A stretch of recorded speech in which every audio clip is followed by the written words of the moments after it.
thing. I don't go for that. Yeah, it's a not Shasta thing. Okay. You have the video up? Yeah. Ask for God and angels and the ascended masters and are watching over us to align their energy with the city of Mount Shasta and all of the West Coast and promote the goodness of healing and promote the empowerment that we get from our health and our nutrition. And during the messages today, that's the idea we're promoting.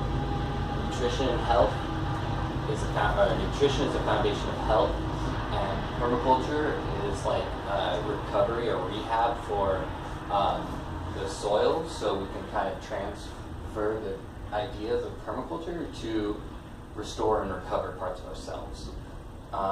And because of International Women's Day being 2 days ago, I'm going to sing a song to honor the goddess and the goddess consciousness that's emerging. Welcome. You're here for the entertainment. So the first part of the song is more of a prayer, and it's a prayer to accept the goddess energy that's in this world and has always been a part of this world, but maybe has been a little bit misunderstood or projected upon. Some religions call the goddess the devil, and if you take the L off, you get Devi. Devi. Yep. And Devi is a term in Hindu for goddess.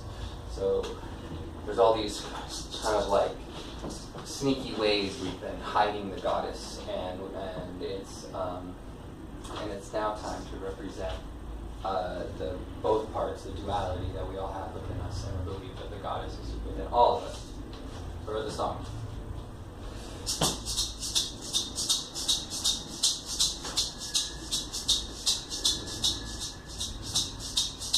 The goddess is among us, she's here to set us free. The goddess is among us, and she's represented by the beast. The goddess is among us, she's praying on her knees. The goddess is among us, she'll balance all our greed. The goddess is among us, she'll give us what we need. The vibration of the goddess is among us. The vibration of the goddess is among us. Like Rosa Parks City bus, she should stay. We can assert our masculinity, or we can get over this one way to be. We can accept feminine energy, guided by divine memory.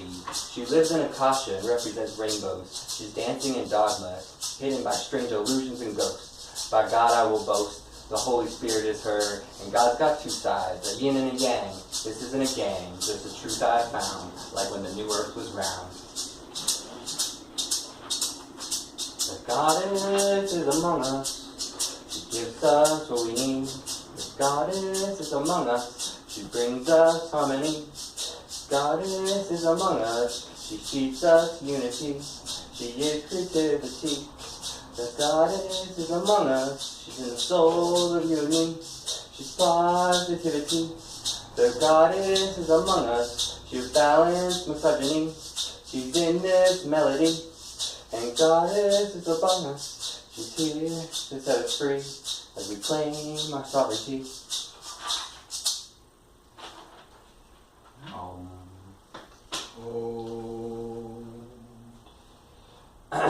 Thank you very much. Welcome. So, this is the root chakra of permaculture. For those of you who are interested, permaculture is a design, a method of design, and a method of design to increase the benefits that we can receive from our habits, where we have it, our habitations. So I call this the root chakra of permaculture because it's zone 00, the human element, and then we can look at each different zone as a raising chakra. And I was thinking about the root chakra and what that means and how it's a really good representation of the human element, because people are, on the inside we're red, we're made of blood. So the root chakra is represents red and blood. It also represents survival. It also represents a lot of, let's see, it represents, and if anyone wants to chime in at any time, please raise your hand, add whatever, insight you want to give. If you know more about the root chakra than me, please, I'm no Ayurvedic medicine doctor or anything, and neither am I a nutritionist, but I do love permaculture, and so hopefully the application of permaculture to nutrition will make sense. And let's see, so I'm just trying to find a few things about the root chakra. Root chakra, red, and it stands for safety, right? It's where we want to be safe. It's the foundation. So we can build a foundation from our health, then we can build a foundation into our communities that reflects that health. First, we have to find that vision, though. So it's a little bit confusing. There's a lot of really intense stimulation that we're exposed to throughout our days. So finding a more gentle way to live, gentle way to be, and a gentle space to create will give us more of a sustainable and holistic vision for the future in relating to how we live and how we interact and reflect in this world, and what we want to reflect in this world, really. So, the ethics of permaculture. I think this is a really good place to start in all of my talks. We want to talk about earth care, people care, fair share. All of these elements of earth care are also going to overlap in people care and in fair share, and the elements of people care overlap in earth care and fair share, and then all the elements are obviously connected in the center in certain ways too. So if we're thinking, and then there's certain elements like, buildings, tools, educational environments, communities, spiritual engagement, and then there's elements to where the ethics can be applied, and then underneath the elements is the principles of permaculture, and there's 12 principles. But let's start with the ethics. Earth care, people care, fair share. And to translate it to more of a human perspective, so permaculture is like rehab for the environment. How can we make the permaculture ethics perform like rehab for our bodies and the people involved? And so if you draw the 3 circles again, but label it as, body, mind, spirit. And we can see how those 2 things cross. And now we can come up with some ways that we know already. Oh, here we go. Root chakra. Muladhara. It's the element of earth. It stands for safety and grounding. It's the idea that it anchors, it's the anchor for everything above it. Muladhara is it's a word in Sanskrit. Yeah, Sanskrit, thank you. I was going to say Hindi, but I was like, that's not right. Sanskrit. And it means root and support. So, permaculture, I think of permaculture as a practice. It's more of a practice than a theory there, than a lot of religion or spirituality is a lot of esoteric stuff, but more permaculture is practice. And I think some of the ways that permaculture really affects the world is that it can kind of put into practice some pretty, strong ideals. And some of the strong ideals that I hold are, think global, act local. And then another idea that I really feel like this permaculture idea can help is a healthy body works. All of it is functioning kind of cooperatively and it organizes itself into an order that everything produces and functions optimally. So in permaculture, if we're doing that for each household and each habitat, then each habitat is going to become like a really good functioning cell in the body. It's going to become a healthy, productive. It can be flexible. It can do its job. So I'm thinking that some of the ideas of permaculture really do align with a higher order of things, which is like what Jesus said, where the light of the body is through the eye, and if thine whole body becomes one, then the body becomes full of light. So we can If thine eye be single, then thy whole body also shall be filled with light. Yes, that's right. So So thine eye, that's the third eye. that's the third eye? Oh, that's the If third thine eye. eye be single, it's the third eye.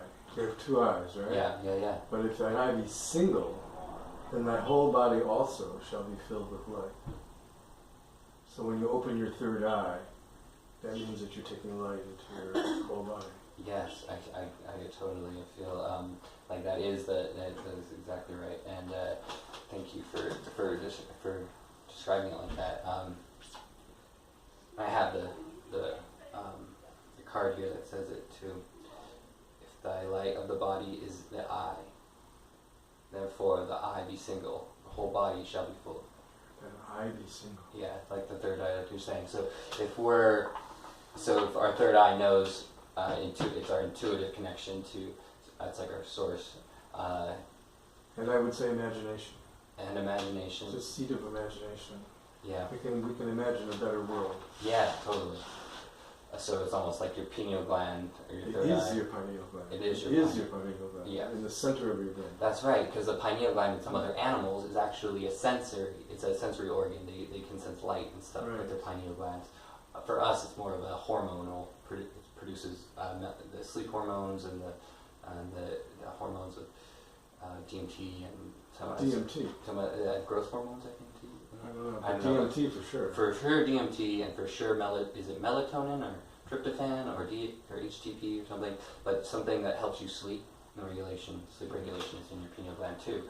So those are really good ways to come into ourselves and find are those parts of our body working correctly, and maybe they're not. Maybe we feel like we're not getting enough sleep, so there could be something wrong with our pineal gland, which can relate to our nutrition, or it can relate to a lot of things. But I think nutrition really, so the definition of nutrition that I got was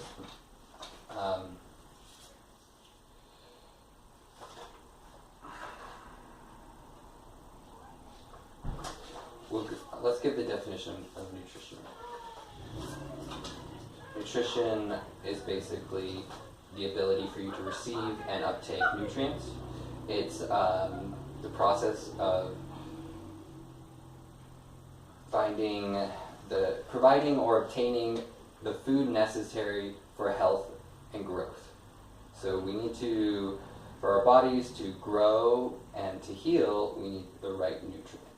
Just like when we're planting and we're designing our homes, we create systems that benefit the soil, the water, the environment, and we decide which plants go in the right places and stuff.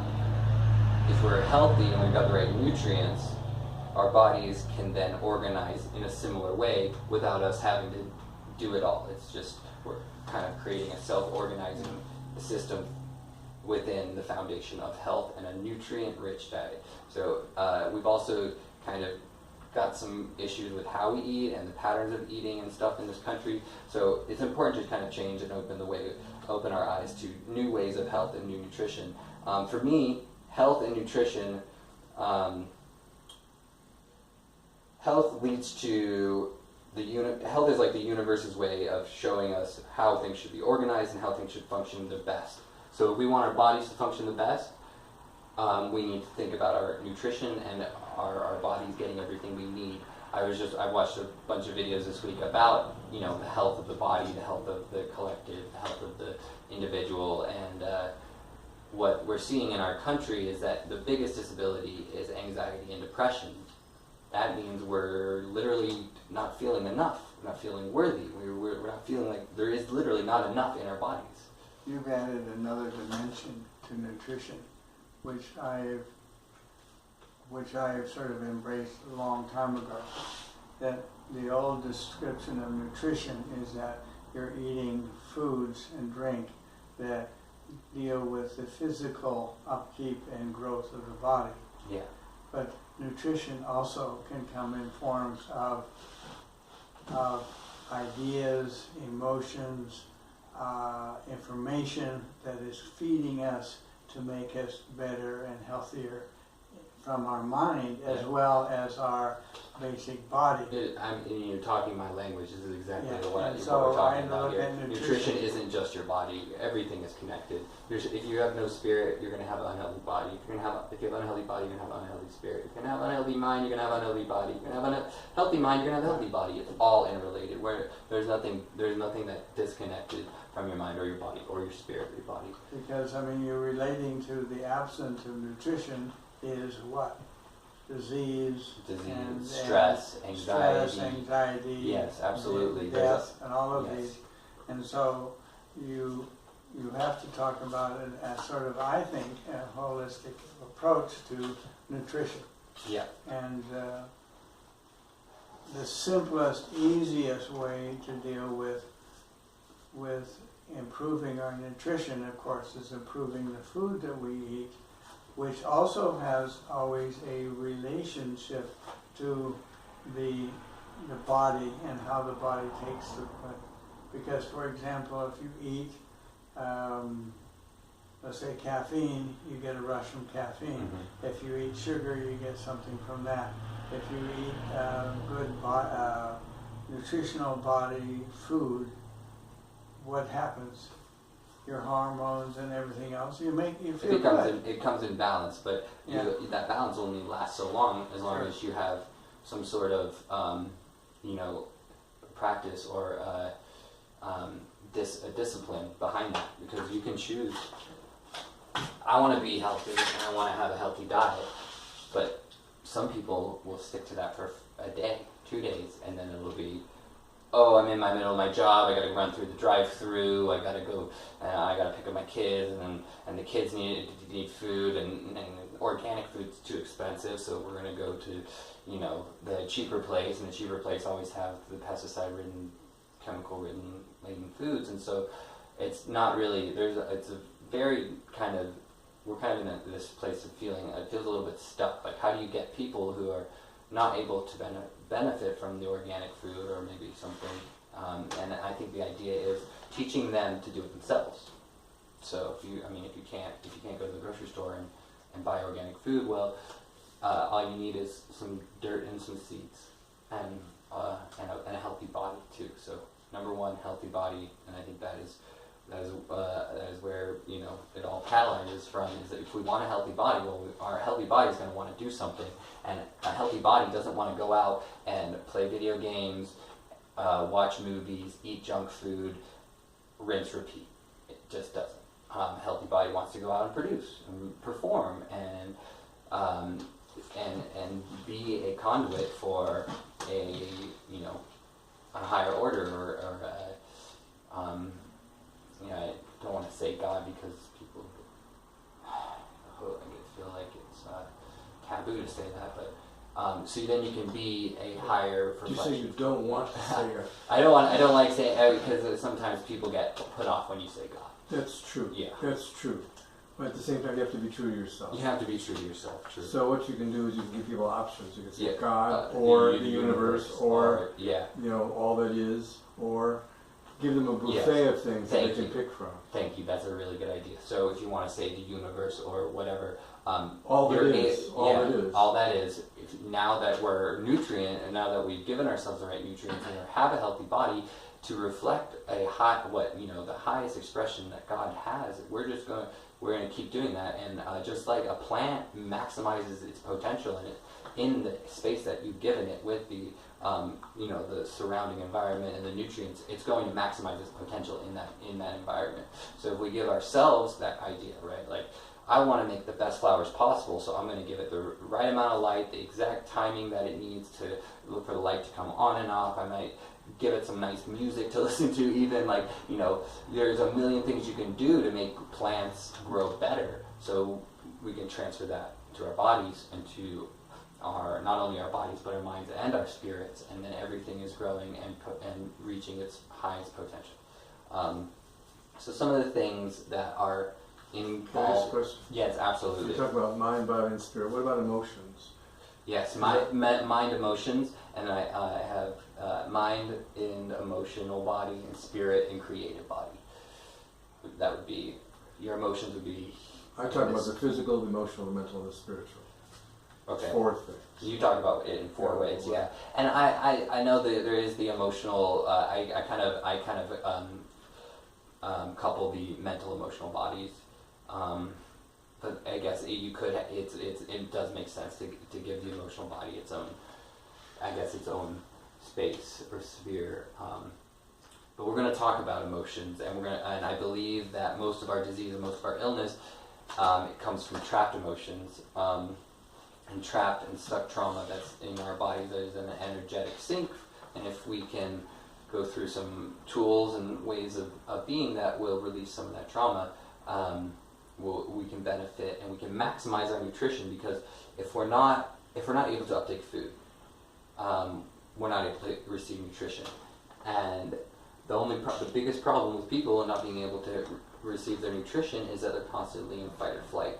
If we're in fight or flight mode, if we're doing things, we're working hard, if we're got a bunch of errands to run, we're always in fight or flight, and we're never putting our bodies into rest and digest. So if we're constantly in fight or flight, we're literally just taking in things and they're excreted, and we're not actually absorbing them and assimilating them. So we need to, this idea of living a gentler lifestyle and doing things in a gentler way will promote health. It will promote our bodies to assimilate the food we're eating it, and then we don't eat so much. And with all that excess fat and fuel that America's stored in its body, like America is just like this giant balloon of energy right now, we can do something with that. We can put people's bodies into a healthier condition so that then all of that fat is then burned for God. And then God has all of this fuel available for his creation. And if we can just steer society towards what looks better or what feels better, and that's having healthier bodies and having healthier nutrition. But these are a lot of these are kind of overarching questions, and I feel like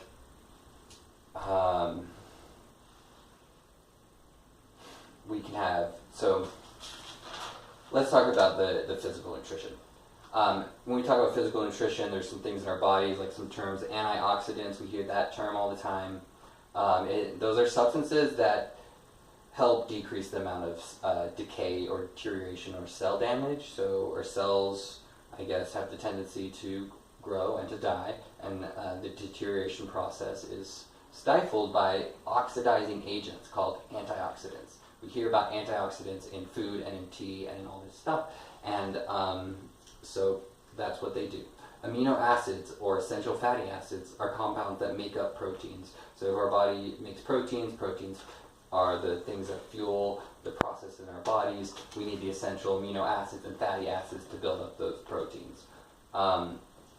Enzymes are something in your body that is a substance that an organ excretes that catalyzes a biochemical reaction. So we have enzymes in our stomach, enzymes in our colon, enzymes in our liver, enzymes in our kidneys, enzymes in our heart, and they're all doing different things to catalyze different biochemical reactions.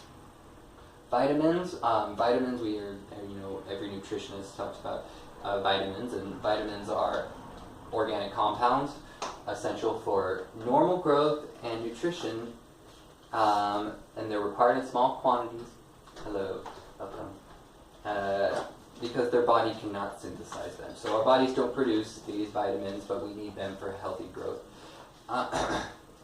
So the physical body, it's balanced when it has a balanced diet of protein to sugar. Can't have too much sugar, can't have too much protein. Obviously you want to find a balance there.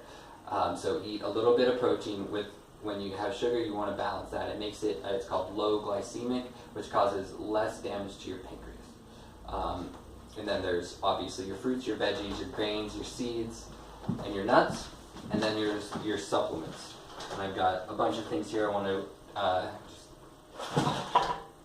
props to talk about healthy nutritional benefits of the things I brought. And so we also have some things that are beyond just the normal food that we eat. There's the fermented things, and the fermented things provides healthy probiotics for your gut. Also, those healthy gut probiotics, they need to eat something. What they eat is fiber. So any food with a lot of fiber is going to promote healthy guts.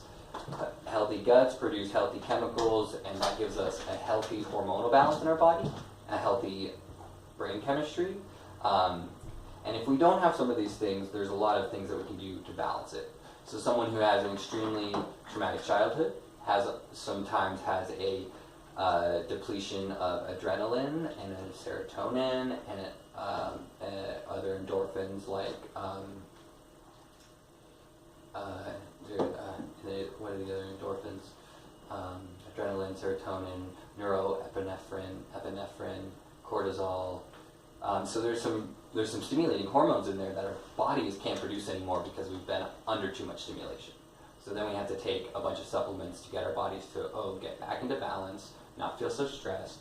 That would be kind of more of a Western diagnosis, a way that a Western nutritionist would approach your diagnosis.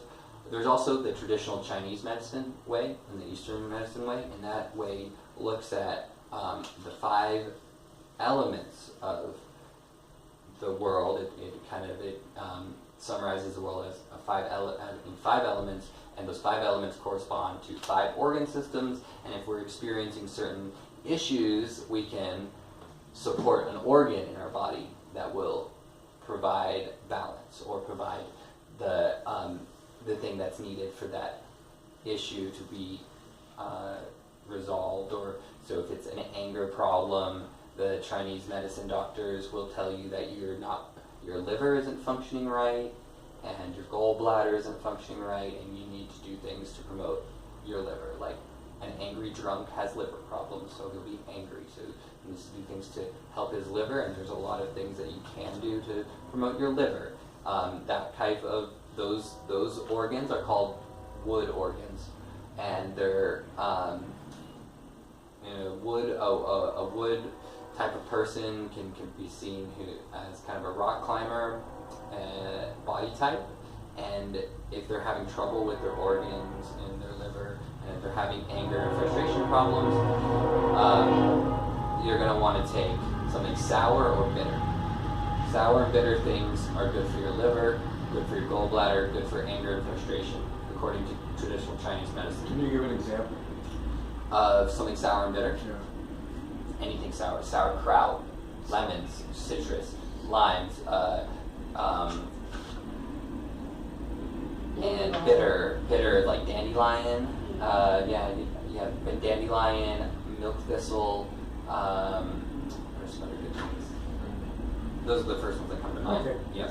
Dandelion, milk thistle, and then I'd say lemons and sauerkraut. And then there's Vinegar? Vinegar would be, yeah. Earth people. Earth people are rounder people, and they're the worriers.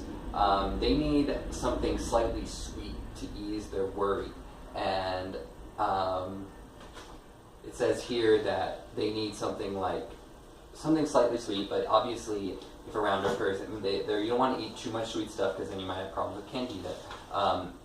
And the earth people need a lot of bone broth and organic meat to help them with their work.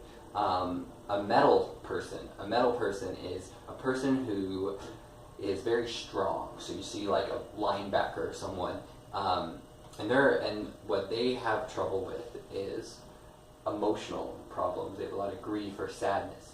And this has to do with a weak immune system, and that has to do with your lung and your colon. So a lot of people realize that breathing releases grief. So that's another place where we can get to do a lot of healing, if we choose to.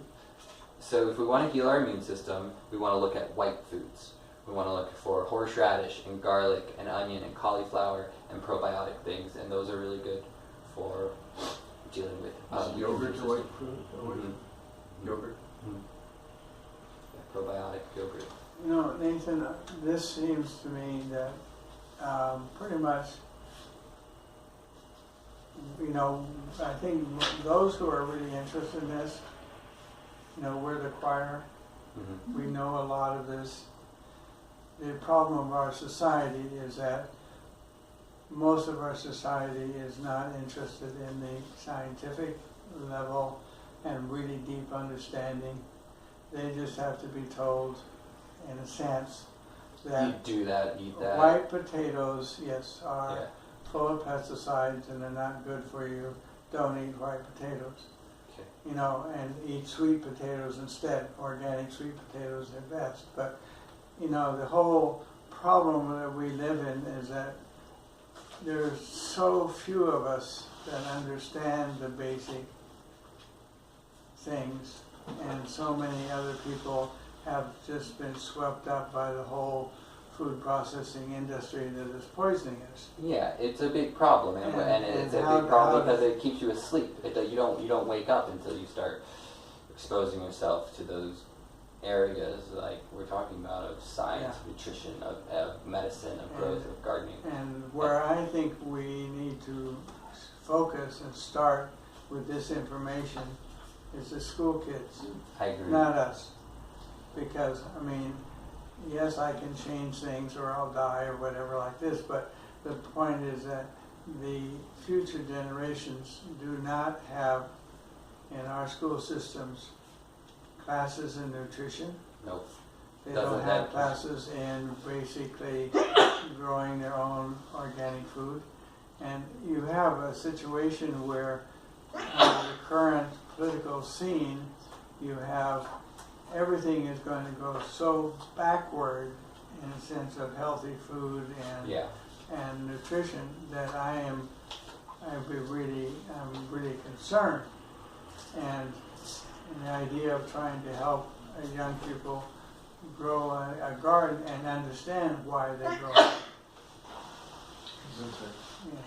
So there's a program called AmeriCorps, and they do garden programs for all of the schools on Hawaii. And there was a garden AmeriCorps teacher for every school on Hawaii teaching gardening. That's great. And yeah, it was so cool. And if we could get some sort of outline of how they're doing their gardening classes, I would go and I would volunteer for these kids and help them like move a lot of the big. We can talk more about that because But I've been involved. every in school, every school I've been working in has a garden. Every school, even the really crummy ones up in Wairika, they have it. The high school has a giant greenhouse. The middle school has these funky little gardens in between all their weird little hallways, and then all the elementary schools have like these just gardens that are just been built by someone. Some at one point in time there was a teacher who was interested in it, and but there's opportunities.